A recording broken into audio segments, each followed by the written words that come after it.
So currently the NATO chief is warning of World War III and says that the chances of World War III are now the highest that we have seen, and this is the worst in his lifetime.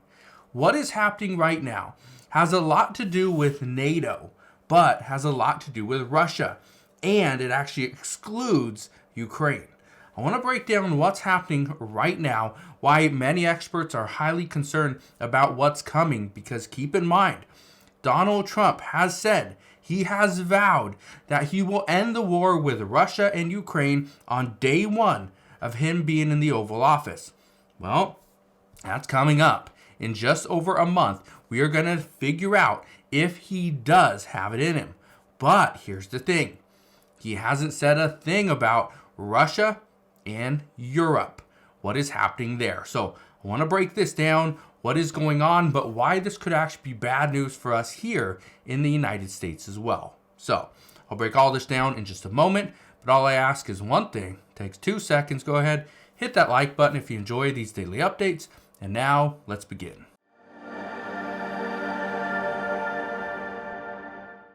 So look at this story right here. This is from today.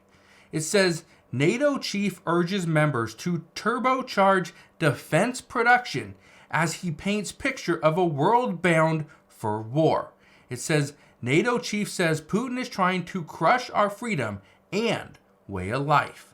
Now, I want to break down what's going on here because he's giving this warning that the world is bound for a war, that it is due. The tensions are so high.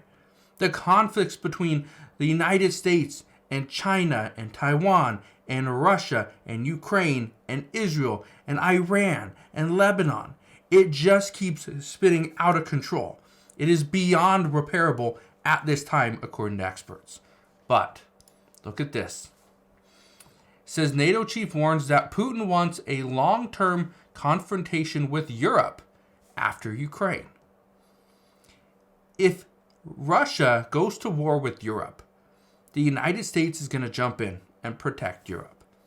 We are going to have to. There's no ifs, ands, or buts about it. That is something we will be required to do.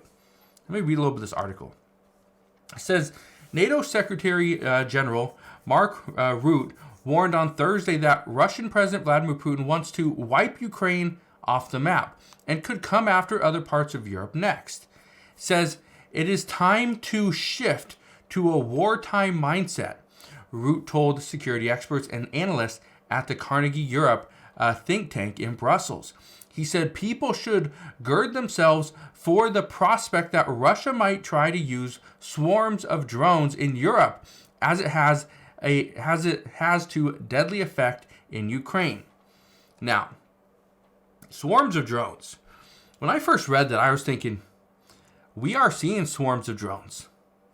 And we don't know where those drones are coming from over in New York and New Jersey, in Maryland, Philadelphia, and that area. And so when it said swarms of drones, that almost made my hair stand up. A little bit concerning there. Let's keep reading this. It says, Putin is trying to crush our freedom and way of life. Says the former Dutch Prime Minister listed Russia's attacks on Georgia in 2008, the annexation of Ukraine's Crimean Peninsula in 2014, and the all-out invasion launched almost 3 years ago. Yeah, this is just the beginning. Keep this in mind, that this has happened multiple times.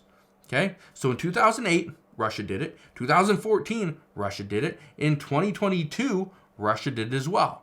Okay, now, goes on to say, how many more wake-up calls do we need? We should be profoundly concerned. I know I am. Russia is preparing for a long-term confrontation with Ukraine and with us. Who is us? Well, it is NATO. Now, I'm going to read a little bit more of this other article. Look at this. It says, I'll be honest, the security situation does not look good. He's calling it the worst in his lifetime. It says, from Brussels, it takes 1 day to drive to Ukraine. That's how close the Russian bombs are falling. It's how close the Iranian drones are flying. And not much further, the North Korean soldiers are fighting. keep in mind that this summit, okay, this think tank, it's happening in Brussels. Okay, it takes 1 day to drive from Brussels to Ukraine. That's how close the Russian bombs are falling. But yet, NATO decides to have a think tank in Brussels. Yeah. Now, this is why I'm bringing this to your attention today. Because we have heard the warnings before. We've heard that NATO has said, different things here and there, right? But when the Secretary General of NATO comes out and says that Russia, their end goal is not Ukraine, it's actually Europe. We've heard this before. You may not want to hear it, but President Biden said this a couple years ago. He said that we have to go and support Ukraine. Because if we do not support Ukraine, we do not prevent Russia from taking over pretty much the entire country of Ukraine and putting them on the doorsteps of NATO, it's just a matter of time before U.S. soldiers are now fighting Russian soldiers. Okay? That would be concerning. But when this NATO Secretary General comes out and says that we need to be prepared for a world war, technically he said a world bound for war, well, that's concerning. Keep in mind, right now in the United States, we don't have enough production of weapons, right? This is one of the reasons why he came out and said that he's urging members to turbocharge defense production as he paints the picture of a world bound for war. Yeah. Now, what does this mean? Well, here's what I can tell you. If Donald Trump is successful and gets his way and is able to peacefully negotiate a peace deal between Russia and Ukraine, what is likely going to happen over the next several years is the United States is going to start increasing production on weapons, increasing production on ammunition, ensuring that we're bringing down our national deficit so we can pour more money into our defense and security. That's what he's considering. Now, a lot of people are going to say, well, we'll wait and see. But here's what the NATO chief is warning. Don't wait. We cannot wait. As a nation, as a member of NATO, we cannot wait until the attack occurs before we start producing more weapons. This is also why we have heard many times over the past several years that we have how do we put it? We have a lack of numbers when it comes to our recruitment in the U.S. military. Numbers for the Navy, the military, the Army, the Marines, Coast Guard, okay? All the numbers are down, which is one of the reasons why they have changed things so that now military age men, fighting age men, people age 18 years of age or older are now automatically registered for selective service. But they're considering that right now Congress is considering including women in that as well. So women age 18 years of age and older could actually fight for the country, but would be required to go and be part of the selective service. It wouldn't be an option.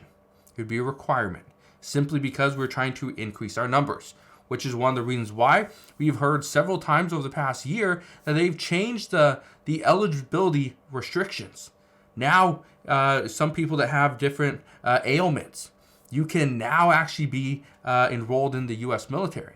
You can go through boot camp. You can go through all that stuff because you have not been excluded because of that ailment that you once had or still have, but they don't deem it as something that makes you ineligible. So we're going to see what happens moving forward. All I can tell you right now is this NATO chief is really warning everybody.